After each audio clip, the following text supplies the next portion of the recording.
ਜੈ ਮਸੀਹ ਦੀ ਦੋਸਤੋ, ਦਿਸ਼ਾ ਪਰਿਵਰਤਨ ਦੇ ਸਾਡੇ ਅੱਜ ਦੇ ਪ੍ਰੋਗਰਾਮ ਦੇ ਵਿੱਚ ਤੁਹਾਡਾ ਸਾਰਿਆਂ ਦਾ ਬਹੁਤ-ਬਹੁਤ ਸਵਾਗਤ ਹੈ। ਅਸੀਂ ਸਰਵ ਸ਼ਕਤੀਮਾਨ ਪਿਤਾ ਪਰਮੇਸ਼ਵਰ ਦਾ ਧੰਨਵਾਦ ਕਰਦੇ ਹਾਂ ਕਿ ਉਹਨੇ ਸਾਨੂੰ ਤੁਹਾਡੇ ਨਾਲ ਮਿਲਣ ਦਾ ਇੱਕ ਹੋਰ ਮੌਕਾ ਦਿੱਤਾ। ਦੋਸਤੋ, ਅਸੀਂ ਮਸੀਹੀ ਵਿਸ਼ਵਾਸ ਦੀ ਬੁਨਿਆਦੀ ਗੱਲਾਂ ਦਾ ਲੜੀਵਾਰ ਅਧਿਐਨ ਕਰਦੇ ਆ ਰਹੇ ਹਾਂ। ਅਸੀਂ ਆਪਣੇ ਪਿਛਲੇ ਪ੍ਰੋਗਰਾਮ ਦੇ ਵਿੱਚ ਇਸ ਦੇ ਅੰਤਰਗਤ ਪ੍ਰਾਰਥਨਾ ਦੇ ਵਿਸ਼ੇ 'ਤੇ ਗੱਲਬਾਤ ਕਰਨੀ ਸ਼ੁਰੂ ਕੀਤੀ ਸੀ। ਦੋਸਤੋ, ਸਾਡੇ ਅੱਜ ਦੇ ਅਧਿਐਨ ਪ੍ਰੋਗਰਾਮ ਦੇ ਵਿੱਚ ਅਸੀਂ ਪ੍ਰਾਰਥਨਾ ਦੇ ਬਾਰੇ ਸਿੱਖਣਾ ਜਾਰੀ ਰੱਖਾਂਗੇ। ਅੱਜ ਅਸੀਂ ਵੇਖਾਂਗੇ ਕਿ ਸਾਨੂੰ ਪ੍ਰਾਰਥਨਾ ਕਿਵੇਂ ਕਰਨੀ ਚਾਹੀਦੀ ਹੈ ਅਤੇ ਉਹਦਾ ਨਮੂਨਾ ਕੀ ਹੈ। ਤੇ ਆਓ ਫਿਰ ਬਿਨਾਂ ਦੇਰੀ ਕੀਤੇ ਆਪਣੇ ਅਧਿਐਨ ਨੂੰ ਸ਼ੁਰੂ ਕਰਦੇ ਹਾਂ।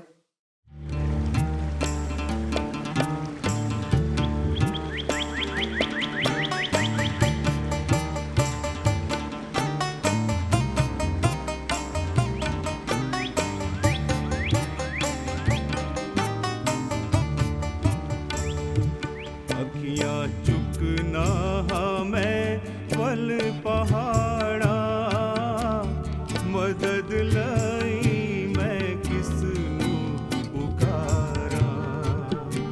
अखियां चुकना मैं पल पहाड़ा मदद लई मैं किसनू पुकारा।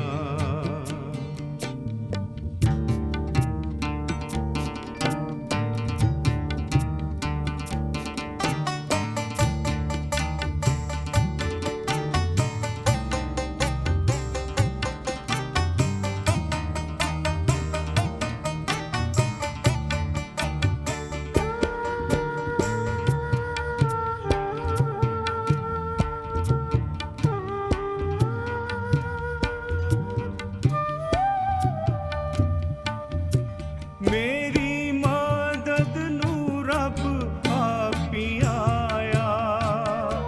मेरी मदद नू रब आप ही आया।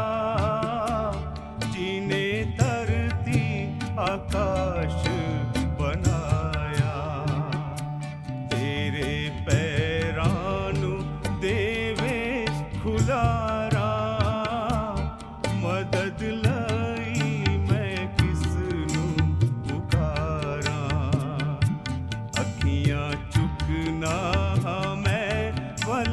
पहाड़ा मदद लई मैं किसनू पुकारा।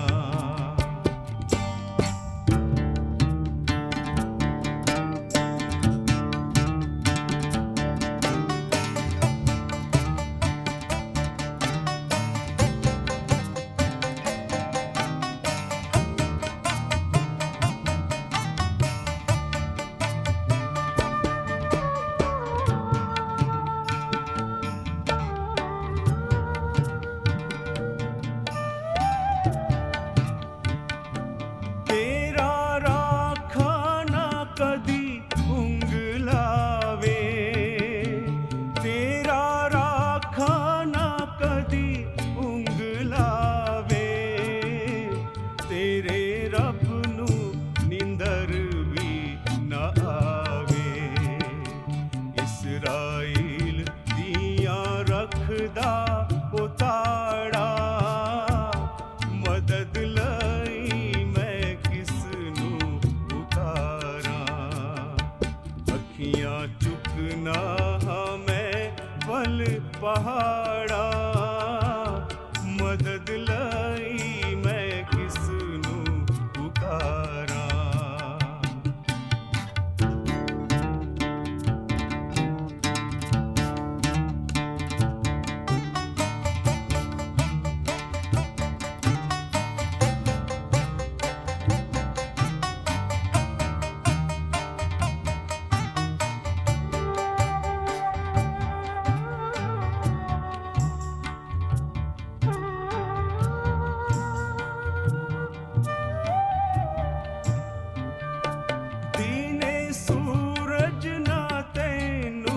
सतावे दिने सूरज ना तैनू सतावे।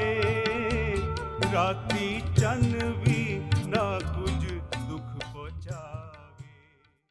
ਸਰੋਤਾ ਦੋਸਤੋ, ਅੱਜ ਦੇ ਇਸ ਦਿਸ਼ਾ ਪਰਿਵਰਤਨ ਪ੍ਰੋਗਰਾਮ 'ਚ ਮੈਂ ਤੁਹਾਡਾ ਸਵਾਗਤ ਕਰਦਾ ਹਾਂ। ਲੂਕਾ ਦੀ ਅੰਜੀਲ ਵਿੱਚ ਇਸ ਤਰ੍ਹਾਂ ਆਖਿਆ ਸੀ ਕਿ ਫਰੀਸੀ ਉੱਥੇ ਗਿਆ ਅਤੇ ਉਸ ਨੇ ਆਪਣੇ ਆਪ ਵਿੱਚ ਇਸ ਤਰ੍ਹਾਂ ਪ੍ਰਾਰਥਨਾ ਕੀਤੀ। ਇਹ ਇੱਕ ਰੋਚਕ ਵਿਚਾਰ ਨਹੀਂ ਹੈ ਕਿ ਆਪ ਨੇ ਕਦੇ ਇਸ ਤਰ੍ਹਾਂ ਦੇ ਲੋਕਾਂ ਬਾਰੇ ਗੌਰ ਕੀਤਾ ਹੋਵੇ ਜੋ ਆਪਣੇ ਆਪ ਨਾਲ ਹੀ ਪ੍ਰਾਰਥਨਾ ਕਰਦੇ ਹਨ।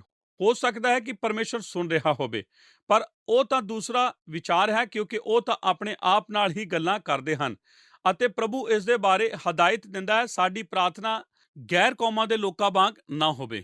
ਕਿ ਆਪਨੇ ਜਾਣਿਆ ਸੀ ਕਿ ਤਿੱਬਤ ਵਿੱਚ ਇਹੋ ਜਿਹੇ ਬਹੁਤ ਲੋਕ ਹਨ ਜੋ ਕਿ ਆਪਣੀ ਪ੍ਰਾਰਥਨਾ ਨੂੰ ਇੱਕ ਕਾਗਜ਼ ਉੱਤੇ ਲਿਖ ਲੈਂਦੇ ਹਨ ਅਤੇ ਫਿਰ ਉਹ ਪ੍ਰਾਰਥਨਾ ਕਰਨ ਵਾਲੀ ਮਸ਼ੀਨ ਦਾ ਇਸਤੇਮਾਲ ਕਰਦੇ ਹਨ। ਉਹ ਆਪਣੀਆਂ ਛੋਟੀਆਂ ਪ੍ਰਾਰਥਨਾ ਦੀਆਂ ਬੇਨਤੀਆਂ ਨੂੰ ਇਹਨਾਂ ਪ੍ਰਾਰਥਨਾ ਕਰਨ ਵਾਲੀ ਮਸ਼ੀਨਾਂ ਦੇ ਵਿੱਚ ਰੱਖ ਦਿੰਦੇ ਹਨ। ਉਹ ਤਾਂ ਚੱਕਰ ਦੀ ਤਰ੍ਹਾਂ ਹਨ ਅਤੇ ਉਹ ਇਸ ਨੂੰ ਘੁਮਾਉਂਦੇ ਹਨ ਅਤੇ ਉਹ ਵਿਸ਼ਵਾਸ ਕਰਦੇ ਹਨ ਕਿ ਹਰੇਕ ਵਾਰ ਜਦੋਂ ਵੀ ਪ੍ਰਾਰਥਨਾ ਸਵਰਗ ਦੇ ਸਾਹਮਣਿਓਂ ਗੁਜ਼ਰਦੀ ਹੈ, ਉਹ ਜੋ ਪ੍ਰਾਰਥਨਾ ਹੈ ਉਸ ਨੂੰ ਪੇਸ਼ ਕੀਤਾ ਜਾਂਦਾ ਹੈ ਅਤੇ ਜਿੰਨੀ ਵਾਰ ਉਹ ਉਸ ਚੱਕਰ ਨੂੰ ਸਵਰਗ ਦੇ ਸਾਹਮਣੇ ਘੁਮਾ ਸਕਣ, ਉਹੀ ਹੀ ਇੱਕ ਹੋਰ ਪ੍ਰਾਰਥਨਾ ਬਣ ਜਾਂਦੀ ਹੈ। ਇਹੋ ਹੀ ਹੈ ਬਕ-ਬਕ ਕਰਨਾ। ਇਹੋ ਹੀ ਹੈ ਉਹ ਚੀਜ਼ ਜਿਸ ਦੇ ਵਿੱਚ ਅਸੀਂ ਕਦੇ-ਕਦੇ ਪੈ ਜਾਂਦੇ ਹਾਂ ਜੇਕਰ ਅਸੀਂ ਸੁਚੇਤ ਨਾ ਹੋਈਏ ਅਤੇ ਯਿਸੂ ਜੀ ਸਾਨੂੰ ਇਸ ਦੇ ਵਿਰੁੱਧ ਚੇਤਾਵਨੀ ਦਿੰਦੇ ਹਨ। ਇੱਕ ਮਨੁੱਖ ਨੇ ਲਿਖਿਆ ਹੈ ਕਿ ਇੱਕ ਬੋਝ ਭਰੇ ਦਿਲ ਦੀ ਇੱਛਾ ਨਾਲ ਉਚਾਰਿਆ ਇੱਕ ਸ਼ਬਦ ਪਰਮੇਸ਼ਰ ਦੀ ਹਜ਼ੂਰੀ ਵਿੱਚ ਇਸ ਨਾਲੋਂ ਵੱਧ ਪਿਆਰਾ ਹੈ ਜੋ ਕਿ 1 ਘੰਟਾ ਸ਼ਬਦਾਂ ਅਤੇ ਮੁਹਾਵਰਿਆਂ ਨੂੰ ਦੁਹਰਾਉਣਾ, ਜਿਸ ਦੇ ਪਿੱਛੇ ਕੋਈ ਵੀ ਇੱਛਾ ਜੁੜੀ ਹੋਈ ਨਾ ਹੋਵੇ। ਪਰਮੇਸ਼ਰ ਸਾਡੇ ਦਿਲ ਦੀ ਖੁਆਇਸ਼ ਰੱਖਦਾ ਹੈ ਅਤੇ ਇਸ ਕਰਕੇ ਪ੍ਰਾਰਥਨਾ ਦੇ ਸ਼ੁਰੂ ਵਿੱਚ ਹੀ ਇਹ ਚੇਤਾਵਨੀਆਂ ਹਨ। ਦੂਸਰੀ ਗੱਲ ਹੈ, ਦੂਸਰੀ ਪ੍ਰਾਰਥਨਾ ਦਾ ਨਮੂਨਾ। ਹੁਣ ਬੜੀ ਰੋਚਕ ਗੱਲ ਹੈ, ਜਦੋਂ ਆਪ ਇਸ ਪ੍ਰਾਰਥਨਾ ਦੇ ਕੋਲ ਆਉਂਦੇ ਹੋ, ਅਸੀਂ ਤਾਂ ਇਸ ਦੇ ਲਈ ਬਸ ਆਪਣੀਆਂ ਭੁੱਖਾਂ ਨੂੰ ਭੜਕਾਉਂਦੇ ਹੀ ਇਹ ਖੁਆਇਸ਼ ਰੱਖਦੇ ਹਾਂ। ਜਦੋਂ ਆਪ ਇਸ ਪ੍ਰਾਰਥਨਾ ਦੇ ਕੋਲ ਆਉਂਦੇ ਹੋ ਤਦ ਆਪ ਇਸ ਦੇ ਅਰਥ ਦੀ ਤਹਿ ਤੱਕ ਪਹੁੰਚਣ ਦੀ ਇੱਛਾ ਰੱਖਦੇ ਹੋ ਅਤੇ ਆਪ ਇਸ ਵਿੱਚ ਇੱਕ ਮਹਾਨ ਸਿੱਖਿਆ ਨੂੰ ਪਾਉਂਦੇ ਹੋ। ਮੈਂ ਚਾਹੁੰਦਾ ਹਾਂ ਕਿ ਆਪ ਇਸ ਪ੍ਰਾਰਥਨਾ ਵੱਲ ਗੌਰ ਕਰੋ। ਉਹ ਜ਼ੋਰ ਪਹਿਲੀਆਂ 3 ਬੇਨਤੀਆਂ ਵਿੱਚ ਪਰਮੇਸ਼ਰ ਉੱਤੇ ਦਿੱਤਾ ਗਿਆ ਹੈ, ਤੇਰਾ ਰਾਜ, ਤੇਰਾ ਨਾਮ, ਤੇਰੀ ਮਰਜ਼ੀ। ਅਤੇ ਫਿਰ ਗੌਰ ਕਰੋ ਕਿ ਪ੍ਰਾਰਥਨਾ ਦੇ ਦੂਸਰੇ ਭਾਗ ਵਿੱਚ ਮਨੁੱਖ ਦੀ ਕੰਗਾਲੀ ਦੇ ਉੱਤੇ ਜ਼ੋਰ ਦਿੱਤਾ ਗਿਆ ਹੈ। ਮੈਂ ਉਸ ਤਰਤੀਬ ਨੂੰ ਬਦਲਣ ਜਾ ਰਿਹਾ ਹਾਂ ਜਿਸ ਦੇ ਵਿੱਚ ਸ਼ਬਦਾਂ ਦਾ ਇਸਤੇਮਾਲ ਕੀਤਾ ਗਿਆ ਹੈ ਤਾਂ ਕਿ ਆਪ ਇਸ ਨੂੰ ਸਮਝ ਸਕੋ। ਮੈਂ ਚਾਹੁੰਦਾ ਹਾਂ ਕਿ ਆਪ ਆਪਣੀਆਂ ਬਾਈਬਲਾਂ ਵਿੱਚ ਧਿਆਨਪੂਰਵਕ ਵੇਖੋ ਅਤੇ ਗੌਰ ਕਰੋ। ਸਾਨੂੰ ਰੋਜ਼ ਦੀ ਰੋਟੀ ਦੇ, ਸਾਨੂੰ ਮਾਫ ਕਰ, ਸਾਨੂੰ ਪ੍ਰਤਿਆਵੇ ਵਿੱਚ ਨਾ ਪਾ, ਸਾਨੂੰ ਬੁਰਾਈ ਤੋਂ ਬਚਾ। ਇਸ ਪ੍ਰਾਰਥਨਾ ਦੇ ਪਹਿਲੇ ਭਾਗ ਵਿੱਚ ਹੈ ਤੇਰਾ ਤੇਰਾ ਤੇਰਾ, ਦੂਸਰੇ ਭਾਗ ਵਿੱਚ ਹੈ ਸਾਨੂੰ ਸਾਨੂੰ ਸਾਨੂੰ। ਪਰਮੇਸ਼ਰ ਸਾਰੀ ਵਡਿਆਈ ਦਾ ਪਾਤਰ ਹੈ ਅਤੇ ਸਾਰੀ ਸਾਮਰਥ ਅਤੇ ਸਾਰੀ ਸ਼ਾਨ ਦਾ, ਅਤੇ ਤੁਸੀਂ ਅਤੇ ਮੈਂ ਸਾਰੀਆਂ ਜ਼ਰੂਰਤਾਂ ਅਤੇ ਸਾਰੀਆਂ ਇੱਛਾਵਾਂ ਅਤੇ ਸਾਰੀ ਕੰਗਾਲੀ ਦੇ ਮਾਲਕ ਹਾਂ। ਕੀ ਅਸੀਂ ਇਸ ਤਰ੍ਹਾਂ ਨਹੀਂ ਹਾਂ ਕਿ ਇੱਕੋ ਹੀ ਜਿਹੀ ਪ੍ਰਾਰਥਨਾ ਕਰਨਾ ਮਹਾਨ ਨਹੀਂ ਹੈ ਜਿੱਥੇ ਕਿ ਆਪ ਬਸ ਇਹ ਆਖ ਸਕੋ, ਹੇ ਪਰਮੇਸ਼ਰ ਮੈਂ ਖਾਲੀ ਹਾਂ, ਪਰ ਹੇ ਪਰਮੇਸ਼ਰ ਤੂੰ ਬਹੁਤ ਭਰਪੂਰ ਹੈ ਅਤੇ ਤੂੰ ਹੀ ਮੇਰੇ ਸਰੋਤ ਹੈ, ਤੂੰ ਹੀ ਉਹ ਹੈ ਜਿਸ ਦੇ ਕੋਲ ਮੈਂ ਆਉਂਦਾ ਹਾਂ ਅਤੇ ਤੁਸੀਂ ਮੇਰੇ ਪਿਤਾ ਹੋ।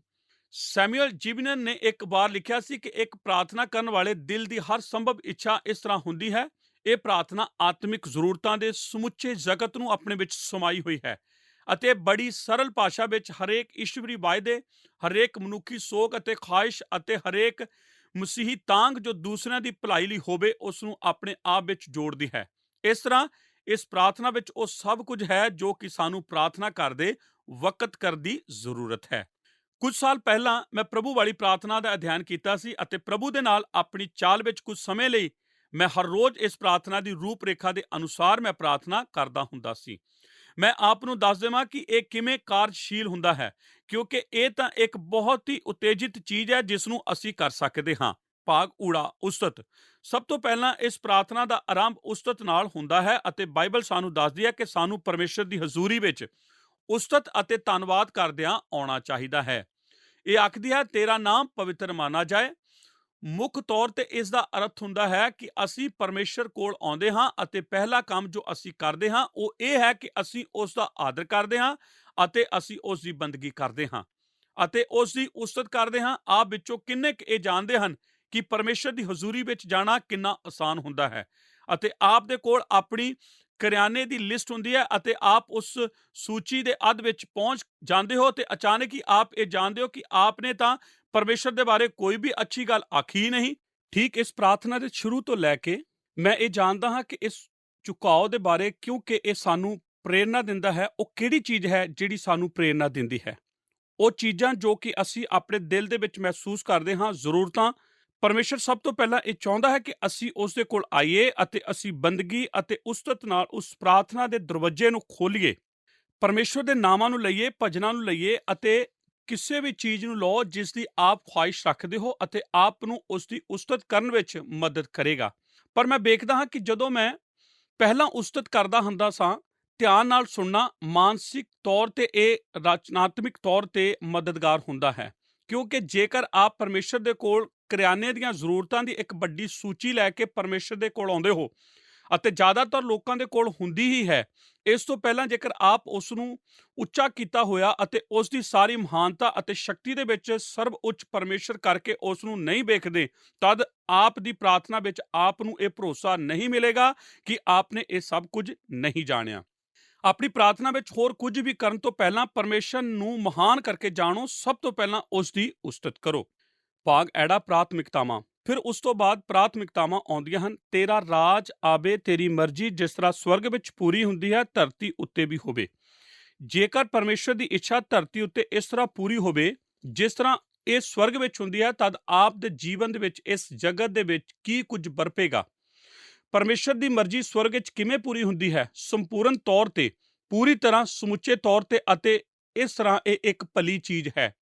ਦੂਸਰੀ ਗੱਲ, ਆਪਣੇ ਜੀਵਨ ਨੂੰ ਪਰਮੇਸ਼ਰ ਦੇ ਅੱਗੇ ਲਿਆਉਣਾ ਅਤੇ ਆਖਣਾ, ਹੇ ਪ੍ਰਭੂ, ਇਹ ਹਨ ਮੇਰੀਆਂ ਪ੍ਰਾਥਮਿਕਤਾਵਾਂ ਅਤੇ ਮੈਂ ਆਪ ਨੂੰ ਦੱਸ ਚੁੱਕਾ ਹਾਂ ਕਿ ਮੇਰੀਆਂ ਪ੍ਰਾਥਮਿਕਤਾਵਾਂ ਕੀ ਹਨ। ਮੈਂ ਬਾਰ ਇਹਨਾਂ ਨੂੰ ਵੇਖਦਾ ਹਾਂ ਅਤੇ ਸਭ ਤੋਂ ਪਹਿਲਾਂ ਪਰਮੇਸ਼ਰ ਦੇ ਅੱਗੇ ਮੈਂ ਇੱਕ ਇਨਸਾਨ ਹਾਂ। ਮੇਰਾ ਉਸ ਦੇ ਨਾਲ ਇੱਕ ਰਿਸ਼ਤਾ ਹੈ। ਉਸ ਤੋਂ ਬਾਅਦ ਮੇਰਾ ਰਿਸ਼ਤਾ ਮੇਰੀ ਪਤਨੀ ਨਾਲ ਹੈ।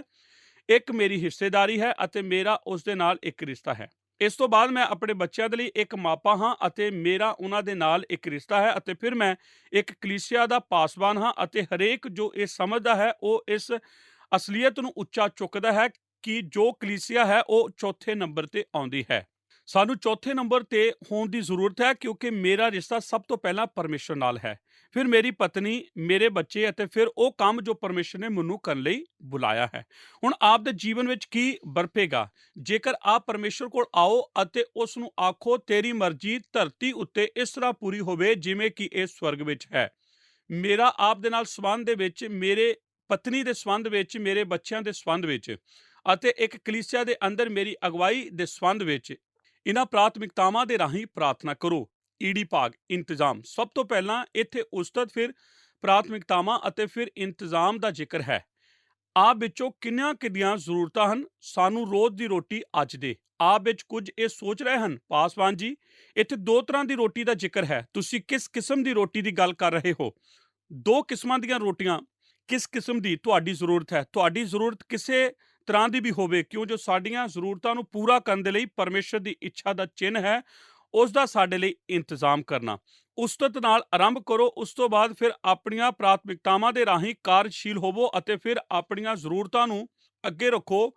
ਗੌਰ ਕਰੋ, ਆਪ ਆਪਣੀਆਂ ਜ਼ਰੂਰਤਾਂ ਨੂੰ ਉਦੋਂ ਤੱਕ ਨਹੀਂ ਲਿਆਉਂਦੇ ਜਦੋਂ ਤੱਕ ਆਪ ਨੇ ਆਪਣੀਆਂ ਪ੍ਰਾਥਮਿਕਤਾਵਾਂ ਦੇ ਉੱਤੇ ਆਪਣਾ ਧਿਆਨ ਕੇਂਦਰਿਤ ਨਹੀਂ ਕੀਤਾ ਹੋਵੇ ਅਤੇ ਜਦੋਂ ਤੱਕ ਆਪ ਇਸ ਦੇ ਉੱਤੇ ਧਿਆਨ ਨਹੀਂ ਕਰ ਲੈਂਦੇ ਕਿ ਪਰਮੇਸ਼ਰ ਕੌਣ ਹੈ, ਅਤੇ ਫਿਰ ਹੀ ਆਪ ਇੰਤਜ਼ਾਮ ਦੇ ਬਾਰੇ ਗੱਲ ਕਰਦੇ ਹੋ।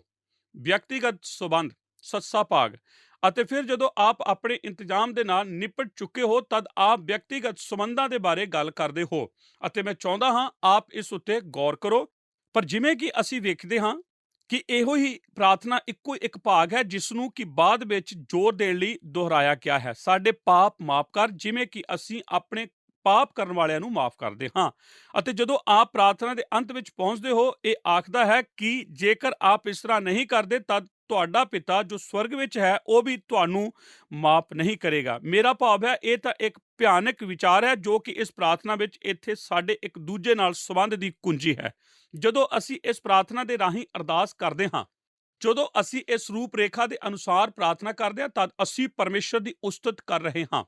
ਅਸੀਂ ਆਪਣੀਆਂ ਪ੍ਰਾਥਮਿਕਤਾਵਾਂ ਨੂੰ ਚੁਣ ਰਹੇ ਹਾਂ। ਅਸੀਂ ਪਰਮੇਸ਼ਰ ਕੋਲੋਂ ਜੋ ਸਾਡੀ ਜ਼ਰੂਰਤ ਹੈ ਉਸ ਦੇ ਇੰਤਜ਼ਾਮ ਲਈ ਮੰਗਦੇ ਹਾਂ, ਉਹ ਚੀਜ਼ਾਂ ਜੋ ਸਾਡੇ ਜੀਵਨ ਵਿੱਚ ਜਿਨ੍ਹਾਂ ਦੀ ਸਾਨੂੰ ਲੋੜ ਹੈ, ਅਤੇ ਫਿਰ ਅਸੀਂ ਸੰਬੰਧ ਦੇ ਬਾਰੇ ਗੱਲ ਕਰਦੇ ਹਾਂ।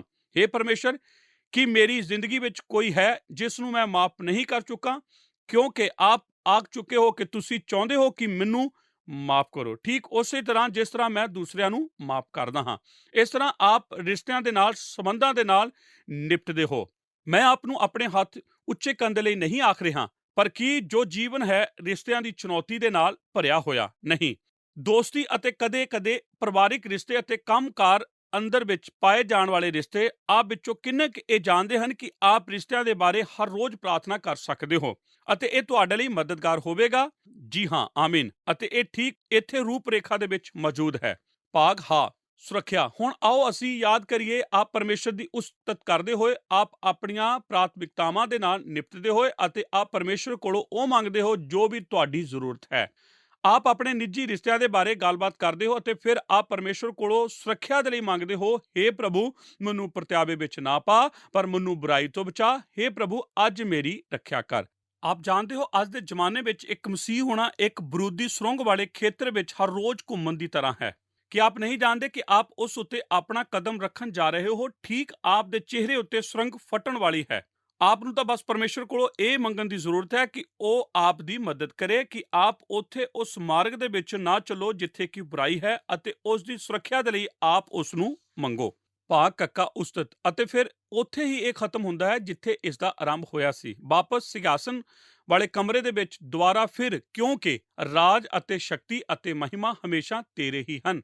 ਉਹ ਮਹਿਮਾ ਅਤੇ ਪਰਮੇਸ਼ਰ ਦੀ ਉਸਤਤ ਇਸ ਪ੍ਰਾਰਥਨਾ ਦੀਆਂ ਮੁੱਖ ਗੱਲਾਂ ਹਨ, ਅਤੇ ਜੇਕਰ ਆਪ ਉਸਤਤ ਨਾਲ ਆਰੰਭ ਕਰਦੇ ਹੋ ਅਤੇ ਆਪ ਉਸਤਤ ਨਾਲ ਸਮਾਪਤ ਕਰਦੇ ਹੋ, ਇਸ ਦੇ ਵਿਚਕਾਰ ਉਸ ਹਰ ਚੀਜ਼ ਨੂੰ ਜਿਸ ਦੀ ਆਪ ਨੂੰ ਜ਼ਰੂਰਤ ਹੈ, ਆਪ ਪਰਮੇਸ਼ਰ ਦੇ ਕੋਲ ਲਿਆ ਸਕਦੇ ਹੋ। ਇਸ ਪ੍ਰਭੂ ਵਾਲੀ ਪ੍ਰਾਰਥਨਾ ਦੀ ਰੂਪ ਰੇਖਾ ਦੇ ਪਿੱਛੇ ਚੱਲਦਿਆਂ ਅੱਜ ਆਪ ਵਿੱਚੋਂ ਕੁਝ ਆਖਣ ਜਾ ਰਹੇ ਹਨ। ਜੀ ਹਾਂ, ਪਾਸਵਾਨ ਜਰਮੀਆ ਜੀ, ਮੈਨੂੰ ਪੂਰਾ ਭਰੋਸਾ ਹੈ ਜਿਸ ਦੇ ਅਨੁਸਾਰ ਮੈਂ ਪੂਰੀ ਤਰ੍ਹਾਂ ਖੁਸ਼ ਹਾਂ ਕਿ ਆਪ ਨੇ ਮੇਰੀ ਪ੍ਰਾਰਥਨਾ ਦੇ ਬਾਰੇ ਸਭ ਕੁਝ ਆਖਿਆ ਹੈ, ਕਿਉਂਕਿ ਇਹੋ ਹੀ ਕੁਝ ਅਸਲ ਵਿੱਚ ਹੈ ਜਿਸ ਦੇ ਵਿਚਕਾਰ ਪ੍ਰਭੂ ਵਾਲੀ ਪ੍ਰਾਰਥਨਾ ਦੇ ਵਿਚਕਾਰ ਮੈਂ ਹਾਂ। ਮੈਂ ਇਸ ਪ੍ਰਭੂ ਵਾਲੀ ਪ੍ਰਾਰਥਨਾ ਨੂੰ ਜਿੱਥੋਂ ਤੱਕ ਮੈਂ ਯਾਦ ਕਰ ਸਕਦਾ ਹਾਂ, ਮੈਂ ਆਖਦਾ ਆ ਰਿਹਾ ਹਾਂ। ਮੈਨੂੰ ਬਹੁਤ ਖੁਸ਼ੀ ਹੈ ਕਿ ਆਪ ਇਸ ਬਾਰੇ ਸਿੱਖਿਆ ਦੇਣ ਜਾ ਰਹੇ ਹੋ। ਇਹ ਸਮੇਂ ਦੇ ਬਾਰੇ ਹੈ। ਮੇਰੀ ਪ੍ਰਾਰਥਨਾ, ਪ੍ਰਭੂ ਵਾਲੀ ਪ੍ਰਾਰਥਨਾ, ਕਿ ਇਹ ਸੱਚਮੁੱਚ ਇਸ ਤਰ੍ਹਾਂ ਹੈ। ਕਿਸ ਨੇ ਕੁਝ ਸਾਲ ਪਹਿਲਾਂ ਇਹ ਮੈਨੂੰ ਦਿੱਤਾ ਸੀ ਅਤੇ ਮੈਂ ਇਸ ਨੂੰ ਆਪ ਦੇ ਨਾਲ ਵੰਡਣ ਦੀ ਖੁਆਇਸ਼ ਰੱਖਦਾ ਹਾਂ। ਆਪ ਆਪਣਾ ਹੀ ਜਾਇਜ਼ਾ ਲਓ, ਆਪ ਖੁਦ ਹੀ ਪਰਖੋ, ਆਪ ਖੁਦ ਹੀ ਆਪਣੇ ਨੰਬਰਾਂ ਨੂੰ ਜੋੜੋ। ਇਹ ਇਸ ਤਰ੍ਹਾਂ ਹੈ ਕਿ ਮੈਂ ਸਾਮਰਥ ਆਖ ਸਕਦਾ ਹਾਂ ਜੇਕਰ ਮੇਰੇ ਧਰਮ ਵਿੱਚ ਦੂਸਰਿਆਂ ਲਈ ਅਤੇ ਉਹਨਾਂ ਦੀਆਂ ਜ਼ਰੂਰਤਾਂ ਦੇ ਲਈ ਕੋਈ ਥਾਂ ਨਹੀਂ ਹੈ।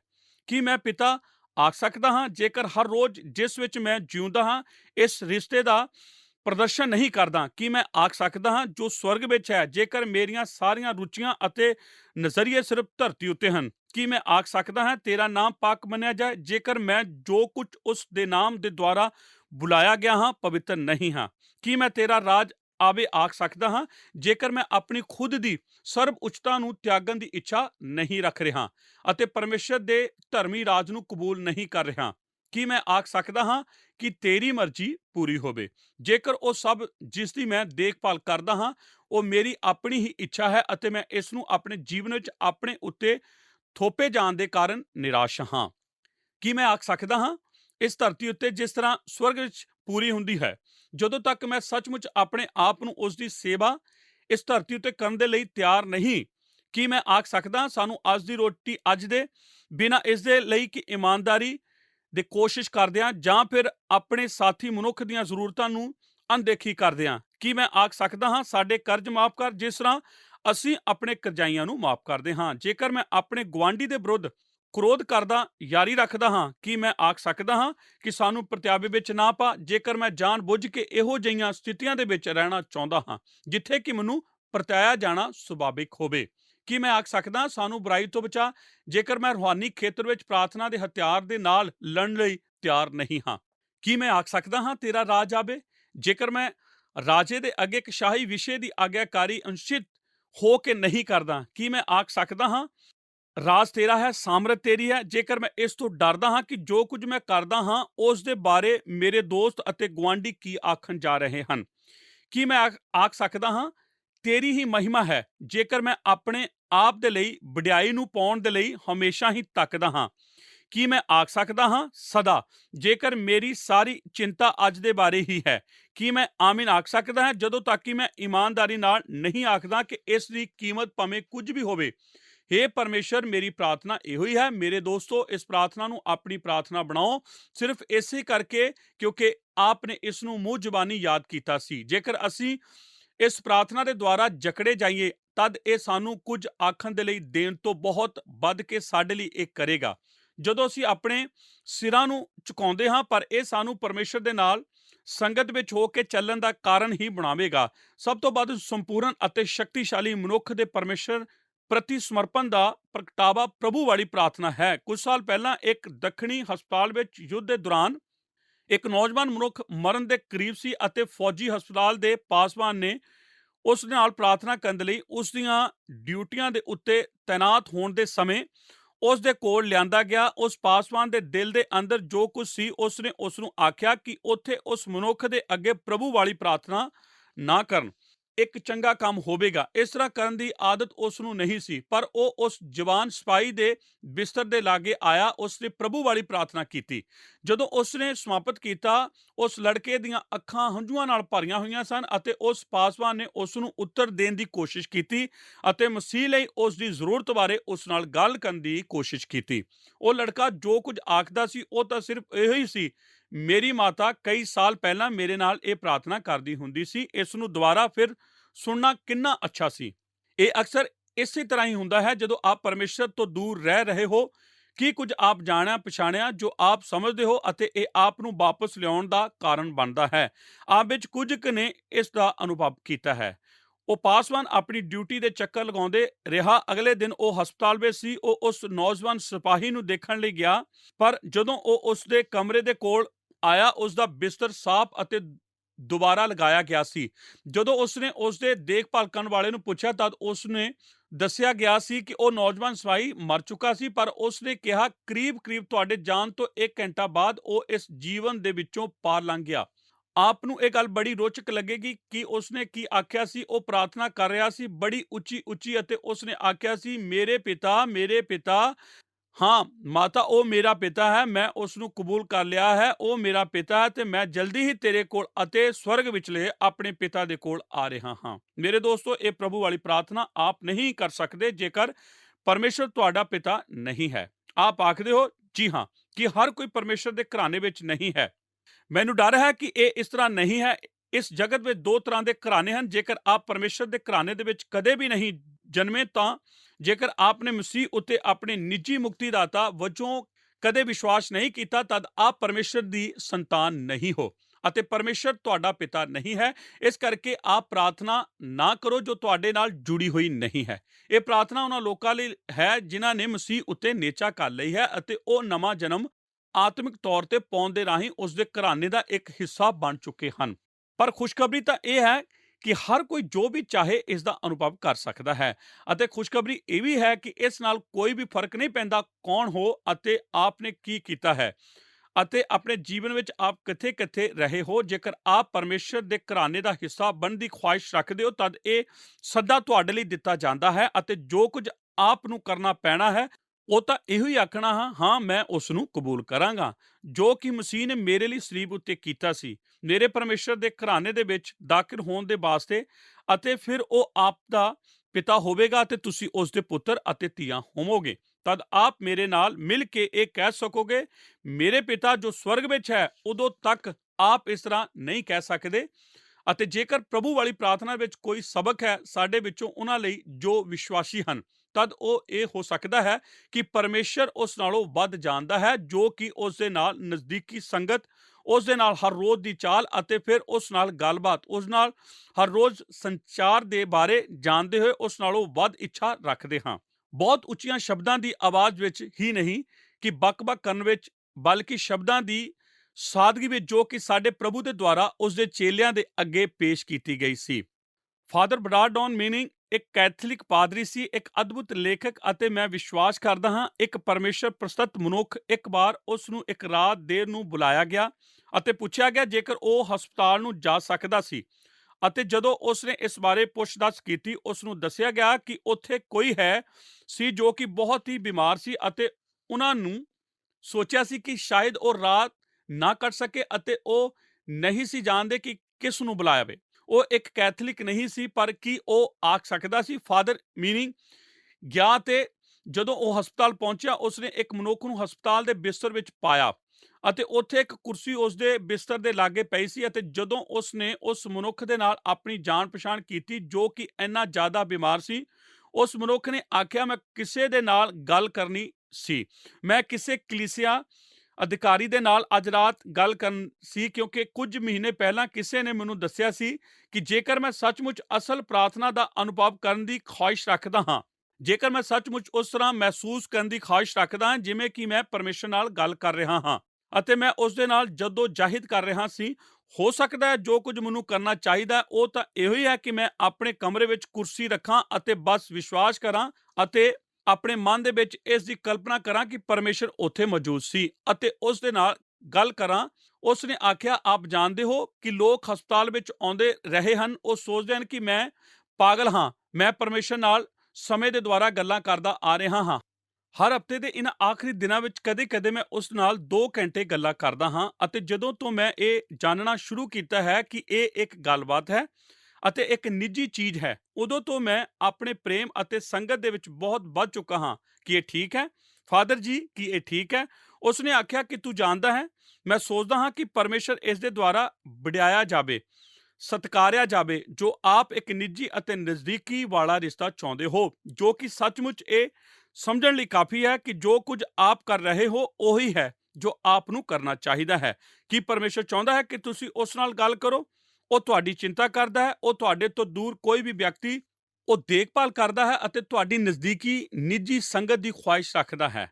ਫਿਰ ਬਰਡੌਨ ਉੱਥੋਂ ਚਲਾ ਗਿਆ। ਉਹ ਵਾਪਸ ਆਇਆ ਤੇ ਇਹ ਜਾਣ ਕੇ ਉਸ ਨੂੰ ਹੈਰਾਨੀ ਸੀ ਹੋਈ ਕਿ ਇਹ ਮਨੁੱਖ ਅਗਲੇ ਜੀਵਨ ਵਿੱਚ ਪ੍ਰਵੇਸ਼ ਕਰ ਚੁੱਕਾ ਹੈ ਅਤੇ ਜਦੋਂ ਉਸਨੇ ਨਰਸ ਨਾਲ ਗੱਲਬਾਤ ਕੀਤੀ, ਉਸਨੇ ਦੱਸਿਆ, ਆਪ ਜਾਣਦੇ ਹੋ ਕਿ ਇਸ ਮਨੁੱਖ ਦੇ ਬਾਰੇ ਕੁਝ ਬਹੁਤ ਹੀ ਅਨੋਖਾ ਸੀ ਅਤੇ ਉਸ ਦੀ ਮੌਤ ਦੇ ਬਾਰੇ ਕਿਸੇ ਨਾ ਕਿਸੇ ਤਰ੍ਹਾਂ ਇਸ ਤੋਂ ਪਹਿਲਾਂ ਕਿ ਉਹ ਮਰਿਆ, ਉਹ ਆਪਣੇ ਬਿਸਤਰ ਤੋਂ ਉੱਠਿਆ ਅਤੇ ਜਦੋਂ ਅਸੀਂ ਉਸ ਨੂੰ ਪਾਇਆ ਉਸ ਦਾ ਸਿਰ ਉਸ ਕੁਰਸੀ ਦੇ ਉੱਤੇ ਟਿਕਿਆ ਹੋਇਆ ਸੀ ਅਤੇ ਮੈਨੂੰ ਇਹ ਵਿਸ਼ਵਾਸ ਕਰਨਾ ਪਿਆ ਕਿ ਉਸ ਮਨੁੱਖ ਨੇ ਇਹ ਜਾਣ ਲਿਆ ਸੀ ਕਿ ਪਰਮੇਸ਼ਰ ਦੇ ਨਾਲ ਸੱਚਮੁੱਚ ਸੰਗਤ ਕਰਨਾ ਕੀ ਹੁੰਦਾ ਹੈ।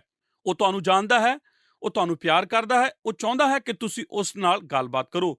ਇਹ ਸਭ ਕੁਝ ਕਰਨ ਲਈ ਆਪ ਨੂੰ ਕੋਈ ਰੂਹਾਨੀ ਯੁੱਧ ਨਹੀਂ ਹੋਣਾ ਪੈਣਾ। ਆਪ ਨੂੰ ਇਹ ਕਰਨ ਦੇ ਲਈ ਕੋਈ ਕਲਾਸ ਨਹੀਂ ਲੈਣੀ ਪੈਣੀ। ਜੋ ਕੁਝ ਆਪ ਨੂੰ ਕਰਨਾ ਪੈਣਾ ਹੈ ਉਹ ਤਾਂ ਬਸ ਇਹ ਸਮਝਣਾ ਹੈ ਕਿ ਉਹ ਤੁਹਾਡਾ ਪਿਤਾ ਹੈ। ਸਵਰਗ ਵਿੱਚ ਤੁਹਾਡਾ ਪਿਤਾ, ਉਸ ਦੇ ਅੱਗੇ ਆਪਣੇ ਦਿਲ ਨੂੰ ਖੋਲੋ, ਉਸ ਨੂੰ ਦੱਸੋ ਕਿ ਤੁਹਾਡੇ ਦਿਲ ਦੇ ਵਿੱਚ ਕੀ ਹੈ ਅਤੇ ਉਹ ਤੁਹਾਡੀ ਸੁਣੇਗਾ ਅਤੇ ਉਹ ਤੁਹਾਨੂੰ ਉੱਤਰ ਦੇਵੇਗਾ ਅਤੇ ਪ੍ਰਭੂ ਵਾਲੀ ਪ੍ਰਾਰਥਨਾ ਇਹ ਸਿੱਖਣ ਵਿੱਚ ਆਪ ਦੀ ਮਦਦ ਕਰੇਗੀ ਇਸ ਤਰ੍ਹਾਂ ਇਸ ਨੂੰ ਬਿਹਤਰ ਕਿਵੇਂ ਕਰੀਦਾ ਹੈ। ਆਮੀਨ। ਦੋਸਤੋ, ਅਸੀਂ ਆਪਣੇ ਅੱਜ ਦੇ ਅਧਿਐਨ ਪ੍ਰੋਗਰਾਮ ਦੇ ਵਿੱਚ ਪ੍ਰਾਰਥਨਾ ਦੇ ਬਾਰੇ ਗੱਲਬਾਤ ਕਰ ਰਹੇ ਸੀ। ਪ੍ਰਾਰਥਨਾ ਇੱਕ ਬਹੁਤ ਹੀ ਮਹੱਤਵਪੂਰਨ ਵਿਸ਼ਾ ਹੈ ਜਿਸ ਨੂੰ ਅਸੀਂ ਨਜ਼ਰਅੰਦਾਜ਼ ਨਹੀਂ ਕਰ ਸਕਦੇ। ਇਸ ਦੇ ਦੁਆਰਾ ਅਸੀਂ ਪਰਮੇਸ਼ਵਰ ਦੇ ਨਾਲ ਗੱਲਬਾਤ ਕਰਦੇ ਹਾਂ। ਪਰਮੇਸ਼ਵਰ ਚਾਹੁੰਦਾ ਹੈ ਕਿ ਸਾਡੀ ਪ੍ਰਾਰਥਨਾ ਗੈਰ ਕੌਮਾਂ ਵਰਗੀ ਨਾ ਹੋਵੇ ਅਤੇ ਨਾ ਹੀ ਇਸ ਦੇ ਵਿੱਚ ਕਿਸੇ ਤਰ੍ਹਾਂ ਦਾ ਦਿਖਾਵਾ ਹੋਣਾ ਚਾਹੀਦਾ। ਸਾਨੂੰ ਪ੍ਰਾਰਥਨਾ ਦੇ ਵਿੱਚ ਢੁਕਵੇਂ ਸ਼ਬਦਾਂ ਦਾ ਇਸਤੇਮਾਲ ਕਰਨਾ ਆਉਣਾ ਚਾਹੀਦਾ ਹੈ ਤਾਂ ਕਿ ਸਾਡੀ ਪ੍ਰਾਰਥਨਾ ਦੇ ਵਿੱਚ ਬਕਬਕ ਨਾ ਹੋਵੇ। ਅਸੀਂ ਪ੍ਰਾਰਥਨਾ ਕਰਨ ਦੇ ਨਮੂਨੇ ਨੂੰ ਵੀ ਵੇਖਿਆ। ਇਹ ਸਾਨੂੰ ਸਾਡੀ ਪ੍ਰਾਰਥਨਾ ਦੇ ਵਿੱਚ ਸਿਲਸਿਲੇਵਾਰ ਤਰੀਕੇ ਨਾਲ ਪਰਮੇਸ਼ਰ ਤੱਕ ਪਹੁੰਚ ਬਣਾਉਣ ਵਿੱਚ ਮਦਦ ਕਰਦਾ ਹੈ। ਅਸੀਂ ਇਸ ਚੀਜ਼ ਨੂੰ ਸਮਝਣ ਦੀ ਕੋਸ਼ਿਸ਼ ਕਰ ਰਹੇ ਸੀ ਕਿ ਕੀ ਕਿਸੇ ਵਿਸ਼ਵਾਸੀ ਦੀ ਮੁਕਤੀ ਉਸ ਤੋਂ ਖੁੰਝ ਸਕਦੀ ਹੈ। ਦੋਸਤੋ, ਹੁਣ ਸਾਡਾ ਤੁਹਾਡੇ ਤੋਂ ਵਿਦਾ ਲੈਣ ਦਾ ਸਮੇਂ ਹੋ ਚੁੱਕਿਆ।